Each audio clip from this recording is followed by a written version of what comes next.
بسم اللہ الرحمن الرحیم۔ حضور نبی کریم صلی اللہ علیہ وسلم نے صحابہ اکرام سے فرمایا، میں تمہیں ایک عجیب بات نہ سناؤں؟ انہوں نے عرض کی، آقا ضرور کرم فرمائیں۔ حضور صلی اللہ علیہ وسلم نے فرمایا، جب فرشتے میرے بیٹے حسین کی ولادت پر مجھے مبارکباد دینے کے لیے آئے تو ان فرشتوں میں سے ایک ایسا فرشتہ بھی تھا جس کے ہاتھ بھی نہیں تھے اور پیر بھی نہیں اور اونڈے والے پر بھی نہیں تھے۔ فرشتے اس کو اپنے کندھوں پر اٹھا کر میرے پاس لائے تھے۔ وہ بھی میری زیارت کرنے اور میرے نواسے کو دیکھنے کے لیے آیا تھا۔ جب میں نے اسے دیکھا تو میں نے ان سے پوچھا کہ تم نے یہ کیا حالت بنا رکھی ہے؟ تیرے ہاتھ نہیں اور پاؤں بھی نہیں۔ اس نے عرض کی، یا رسول اللہ صلی اللہ علیہ وسلم، میری کسی زمانے میں بڑی شان ہوا کرتی تھی۔ مجھے اللہ تعالیٰ نے بڑا مقام اور بڑی عزت عطا فرمائی تھی۔ میں ان فرشتوں میں سے تھا جن کو اللہ کا خاص قرب حاصل ہے، جن کو ملائکۃ المقربین کہا جاتا ہے۔ حضور صلی اللہ علیہ وسلم نے فرمایا، اتنا قرب اور اتنی عزت تو یہ زوال کیسے؟ اس نے عرض کی، ایک دن میں 7ویں آسمان پر سے آ رہا تھا کہ اچانک آسمان کا دروازہ کھلا۔ میں نے دروازے میں سے جھانک کر دیکھا تو میں نے 7ویں آسمان سے کھڑے کھڑے زمین کو دیکھ لیا۔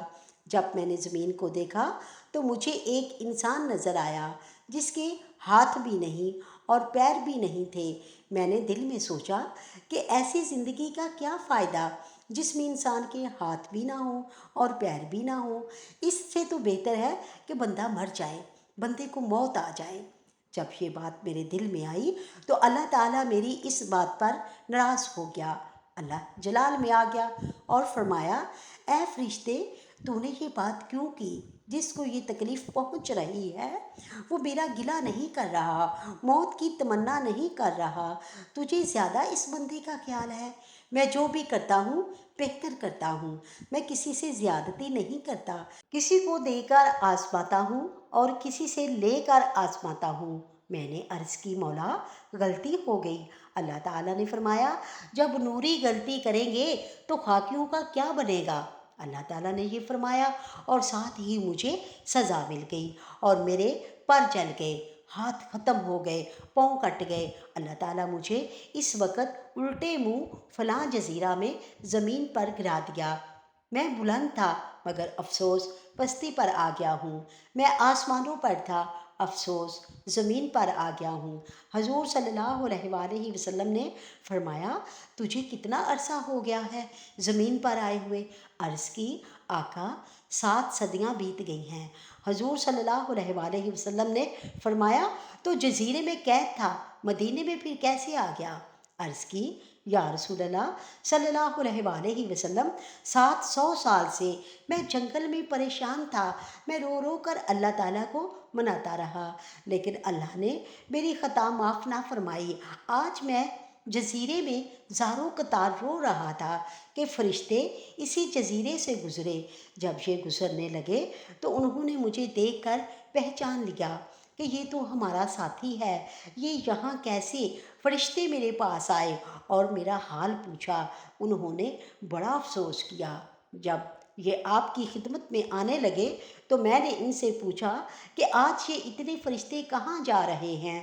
ان فرشتوں نے مجھے بتایا کہ کیا تمہیں پتہ نہیں کہ زمین پر اللہ کے آخری نبی حضرت محمد صلی اللہ علیہ وسلم تشریف لا چکے ہیں۔ اللہ نے اپنے محبوب کی بیٹی حضرت بی بی فاطمہ کو ایک چاند سا بیٹا عطا فرمایا ہے۔ ہم اللہ کے حکم سے حضرت امام حسین کی ولادت کی خوشی میں حضور صلی اللہ علیہ وسلم کو مبارکباد دینے جا رہے ہیں اور بچے کی زیارت بھی کرنے جا رہے ہیں۔ میں نے فرشتوں کو کہا، خدا کے لیے مجھے بھی حضور صلی اللہ علیہ وسلم کی خدمت میں لیتے جاؤ، شاید میری بھی بگڑی بن جائے۔ حضور صلی اللہ علیہ وسلم، فرشتے مجھے اس جنگل سے اٹھا کر اللہ کے حکم سے آپ کی خدمت میں لے آئے ہیں۔ آقا کرم فرمائیں، میں آپ کی شہرت کے ڈنکے آسمانوں پر سنا کرتا تھا۔ آپ اللہ کے محبوب ہیں، آخری نبی ہیں، مہربانی فرمائیں، اسی بچے کی محبت کا واسطہ میرے لیے دعا فرمائیں، اللہ مجھے معاف فرما دے۔ مجھے یقین ہے آپ کے ہاتھ میرے لیے دعا کے لیے اٹھ گئے تو اللہ میری تقدیر بدل دے گا۔ حضور صلی اللہ علیہ وآلہ وسلم فرماتے ہیں، میں نے اس فرشتے کی بات سن کر اس کے لیے دعا مانگی، اے خالق کائنات مہربانی فرما، اس کی غلطی معاف فرما اور اس کو پہلے جیسی صورت اور صحت عطا فرما اور پہلے والی عزت اور مقام عطا فرما۔ حضور صلی اللہ علیہ وآلہ وسلم نے ابھی اپنے مقدس ہاتھ اس فرشتے پر پھیرے ہی تھے کہ فرشتوں کے سردار حضرت جبرائیل علیہ السلام صلی اللہ علیہ وآلہ وسلم کی بارگاہ میں حاضر ہو گئے۔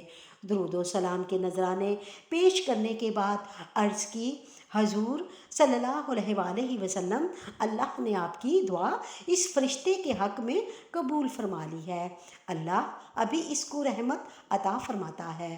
پھر عرض کی، اللہ فرما رہا ہے کہ شہزادہ حسین کے جسم سے جو چادر لگی ہوئی ہے وہ چادر اتار کر فرشتے کے جسم سے لگائیں۔ تاجدار مدینہ صلی اللہ علیہ وآلہ وسلم نے حضرت امام حسین سے چادر اتار کر فرشتے کے جسم سے لگا دی۔ اللہ نے اسی وقت فرشتے کو ہاتھ بھی عطا فرما دیے اور پاؤں بھی عطا فرما دیے اور اڑنے کے لیے پر بھی عطا فرما دیے۔ یہ شان ہے حضرت امام حسین کی چادر پاک کی جو فرشتے کے جسم پر لگی تو اللہ نے فرشتے کو صحت عطا فرما دی۔ جب حضرت امام حسین کی چادر کی یہ شان ہے تو حسین کے نانا کی کیا شان ہوگی؟ ناظرین، کبھی بھی کسی کا مذاق نہیں اڑانا چاہیے، اس میں اللہ کی ناراضگی ہوتی ہے۔ اللہ جس انسان کو جس شکل میں پیدا کرتا ہے اس میں کوئی نہ کوئی حکمت ضرور ہوتی ہے۔ اللہ پاک سے دعا ہے کہ وہ ہمیں برائیوں سے بچا کر نیک اعمال کرنے کی توفیق عطا فرمائے اور حضور صلی اللہ علیہ وآلہ وسلم سے سچی و پکی محبت عطا فرمائے۔ آمین یا رب العالمین۔